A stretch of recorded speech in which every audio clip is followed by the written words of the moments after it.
karagara, welcome back to my vlog. Isa maganda at makulimlim na tanghali sa inyong lahat mula dito sa Lasag City. Ito na nga ang mga latest kontrobersiya na pinag-uusapan ngayon ng mga active na mga chismoso at mga chismosa sa social media. Unsa imo akol?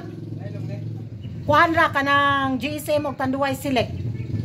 So eto na nga mga karagara, mga latest skandalong pinagchichismisan at pinag-uusapan ng mga active ng mga chismoso at mga chismosa sa social media. Ito nga ang nanalo sa Mr. National Universe Philippines 2025 na si Simon ba.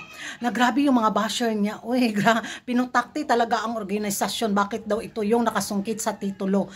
So grabe talaga yung hanas at banat na mga bitaw chismoso at mga chismosa, mga beauty pageant lover. Bakit daw dito kay Simon binigay ang titulo? Gayong napaka-irresponsableng tao daw dito. Actually, magiging reaction ko wala kasi hindi ko naman nasundan ang pageant na to at hindi ko rin kilala ang kandidatong to. Pero base sa mga komentong nababasa ko, isa daw to sa mga lalaking nag-ambando na bitaw ng anak at nang iwan ng kapartner.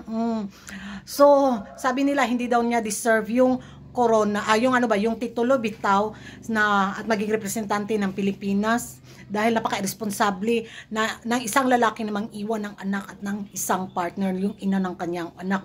So personal life niya, yan hindi natin alam yung buong kwento. So mahirap bitaw magbigay ng komento dahil wala naman tayong alam sa sirkulasyon ng kanyang private life. So base sa mga marites sa social media, talagang gigil na gigil sila.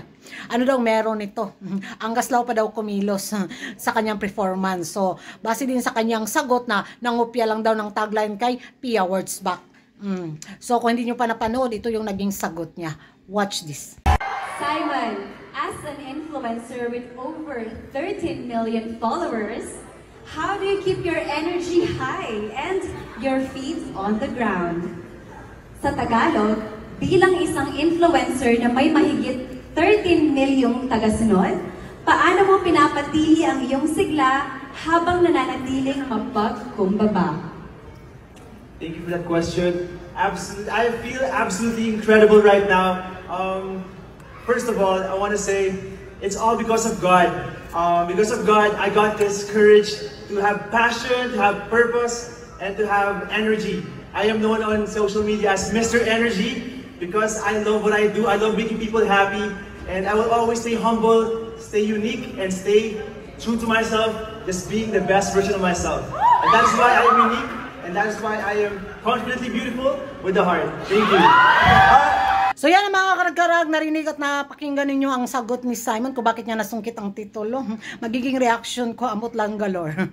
Wala talaga akong kaamor-amor sa mga pageant na to dahil nakafocus lang naman talaga ako sa mga bigating pageant. So dito nga sa mga kontrobersiya, sa mga pa-minor na pageant, lalo na sa mga kalalakihan, no comment talaga ako. Pero kung isa kang chismosa at kung may alam ka sa intriga na to, gusto ko rin makichismis mula sa inyo. Ano nga ba ang dahilan? Bakit talaga pinutakti itong nakakuha sa titulo na si Simon na hindi niya deserve ang titulo?